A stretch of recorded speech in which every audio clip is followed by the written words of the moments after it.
I'm Emmy, and I make videos on YouTube on Emmymadeinjapan, and I make videos about food, but I'm interested in all kinds of things unusual and curious. And today I'm here with Atlas Obscura at the New York Academy of Medicine to explore the oldest cookbook of the West. I want to investigate the recipes and see if I could recreate them in my kitchen.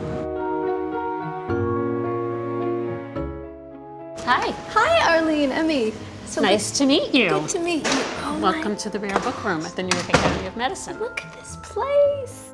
How many books are in here? We have about 10,000 cookery items in this collection. Oh my goodness. Because of the connection between nutrition, cookery, and health. Of course. So my little kind of jaunt into historical recipes started with the series called Hard Times. We're exploring recipes that were made from times of difficulty and scarcity, which just really interests me. And then it's become, for me, a matter of how was this recipe made, and then, of course, what it tastes like. Pretty good crunch on that. All right, Eileen, I think I'm ready to see the Apicius. I'm Arlene Shaner. I'm the Historical Collections Librarian here in the Barry and Bobby Kohler Rare Book Room at the New York Academy of Medicine. And my job is to share the collections that we have in the library with all kinds of audiences. Oh my gosh. This is the beginning of the Apicius. The Apicius was penned in a monastery in Fulda, Germany around the year 830. It is the earliest cookery text in the West. It gives us a set of recipes from the Mediterranean basin that date back to around the 4th century. So people have been fascinated by this manuscript and this text for as long as it's been written. It has lots of meat recipes.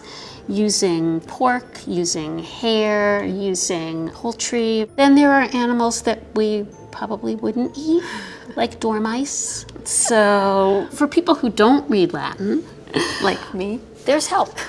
And there are lots of critical editions. But this is the most recent one and the most scholarly one.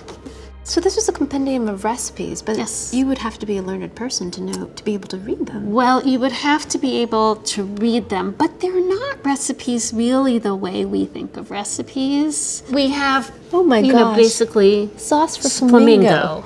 Yes, they did in fact eat flamingos, they ate peacocks, they ate birds that we probably wouldn't think Sure. about, and it tells you what's in it, but it doesn't give you any amounts, No, right? it doesn't. Pepper, lovage, cumin, celery seed, roasted hazelnuts or almonds, or any kind of other skinned nut, a little bit of honey, liquamen. Wow. But it doesn't tell you how to make it. The assumption is that the person who's cooking Right. really already knows how to do that. Right. Can we look at the deep fried Fried honey fritters? Yes. So those are in chapter 7.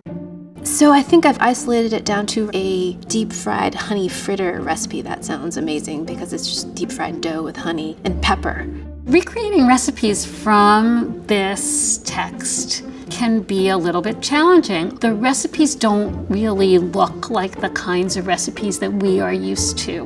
When we take a cookbook off the shelf, we expect to see really precise instructions. We expect to know how much of every ingredient we're going to need. And the recipes here are often much less precise. So she's going to need to rely on her own expertise to figure out how to cook something because the instructions are not really going to tell her that. This sounds absolutely feasible. I am so curious to see what the black pepper would taste like with that. I feel like funnel cakes have been legitimized. Compared to my expectations, it was much more of a richer experience. Flamingo, references to parrots, and just a whole section on quadrupeds. That's a great way to organize a chapter. 4 legs. I don't think you can actually get an idea of what this is until you actually see it and then touch it. So now I'm really excited to actually take these recipes into the kitchen and see what I come up with. Thanks so much for watching my collab with Atlas Obscura. Be sure to like and subscribe to their channel for more videos like this one, and then immediately head over to my channel to see me actually make this ancient recipe.